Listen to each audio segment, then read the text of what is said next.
morning, boys and girls out there in Cyberland. Here we are again in Northern Virginia with another one of our exciting outings. What we're going to do today is demonstrate to you the firing of a device which we call these days a thunder mug. And here it is. It's basically a heavy vessel with a hole in it and a vent tube for firing, and they almost all have a handle like this on them. Now, the original concept of the thunder mug, here's a smaller one, was that when they had, in the very early days of cannoneering, they had breech loading cannons, and they would load up a charge in this vessel, and they would insert this into the breech of the cannon, put a wedge behind it, and then fire it. And so it was kind of like having that was a little bird flew over, nothing serious. So it was kind of like having a repeating cannon, if you like. So they would have these lined up, and they could fire the cannon as quickly as they could insert these, wedge them in, and fire them. Then after a while, when they went to cannons that didn't have breech loaders, these kind of hung on, and they were used basically for fireworks and for ceremonial purposes. And so what they would do is they would fill them, put some powder in it, put a fuse or a powder chain, and set them off in sequence for festivities, coronations, beheadings, things like that. So what we've got here are 6 representative samples. These 2 here are Spanish, probably 19th century, we think. This one, hard telling, there's no marks on it, possibly 18th century. These others we're not so sure about. But these are all various concepts of the idea of a thunder mug. And they're really quite unique. We have test fired a couple of these and see if they work, and they do. And so what we're going to do is load these up. Our procedure is going to be as follows. We're going to put an ounce or 2 of powder in each one of these. We're going to take a powder chain, that is, we're just going to take some black powder and make a line of black powder along here, so that as the black powder chain burns down, it will ignite each of these fuse holes. I hope that works. It may not. We'll find out. We're going to light the powder chain with a fuse. I mean, I don't want to get that close to that thing when it goes off. There are no projectiles in these, okay? These are just for ceremonial purposes only. So that's what we're going to do. Again, we'll get back to you later to see how it works. I'm glad to be back. It's been a long time since we've seen you out there, and we hope to have another fun time here in Northern Virginia. Thanks again. Yeah, here we are back again. We thought you might want to know a little of the detail of these thunder mugs. This one, the heaviest one, has some inscriptions on the side, and we think is 19th century Spanish, and probably from Manila, we think. Yeah, it says 1869 on it right there. 1869 right here. And here's some script.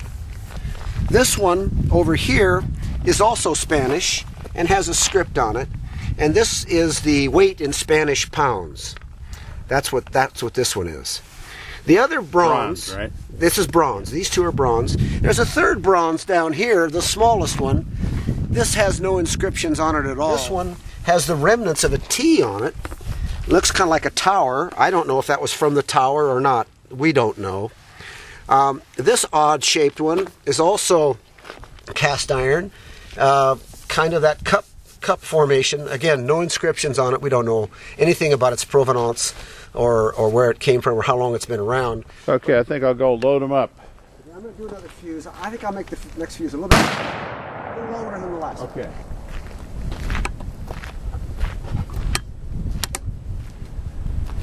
Important with these thunder mugs to keep your face away from the bore when they're loaded, and good to practice it all the time.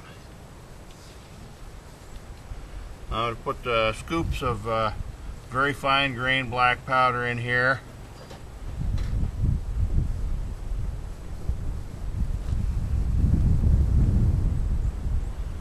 Should be enough for that one. This one's bigger. We'll need a couple of scoops for it.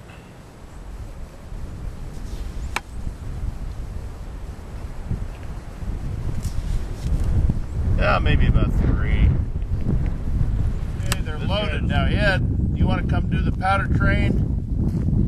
Okay, I just remember we're always keeping our head away from over the muzzles. This is some heavy grain black powder, which we're going to use to construct a powder train to connect all of these firing ports. I'm just going to start here.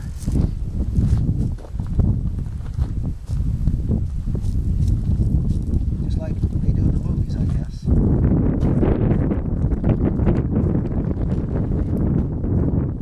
This is large grain black powder.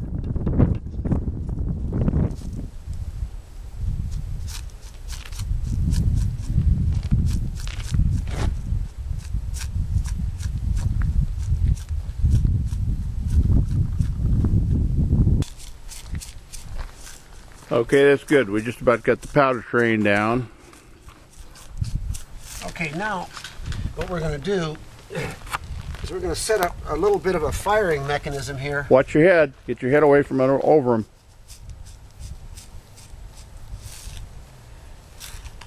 We're going to lay the fuse in the powder train and see if we can't set it up so that the fuse will ignite the powder train. I don't want to be anywhere near this when this happens.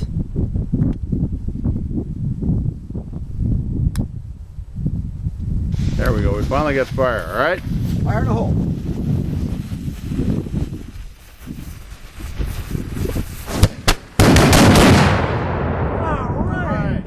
All right. We do believe they all ignited. It certainly sounded like it. They all fired, huh? I believe so. Good. Was that 6 quick ones? I don't know. We'll have to check it out. We're going to let them cool off a little bit and make sure. Okay, we're getting ready to fire again with the powder train, and Ed is laying the powder train down using large grained salvage black powder. This time we put a little bit of styrofoam wadding in each one to get a little more efficient use of the powder. Sorry about the wind here. We can't do anything about the wind, and we don't have a special mic to accommodate the wind, but hopefully you'll be able to hear us without it. And you can see Ed is sprinkling just a smidgen of black powder down in front of each one, and that gives you enough flash to get in the vent of each one of these thunder mugs. Now you can see Ed is done with the powder train, and he's putting a time delay fuse at the head of the powder train so that we get a little bit of time to back off before everything goes bang. And these should be a lot louder because we put a little bit of wadding in each one. We'll get a little bit more better burning of the powder.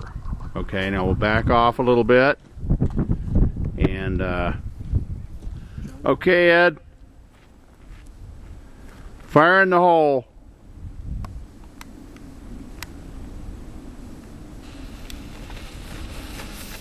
Here we go.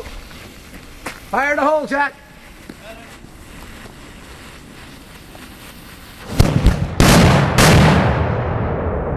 Now that was a lot louder than we ever had before, wasn't it? Yes, I think so.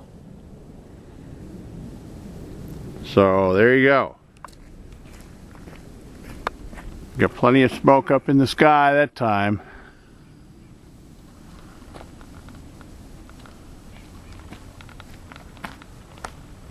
Here's our post-firing close-up of these things. They've got a little bit of powder ash staining on them. You can see they've kind of turned white from the way they were before. They're kind of black inside and white on the outside. That one's very white. Eh?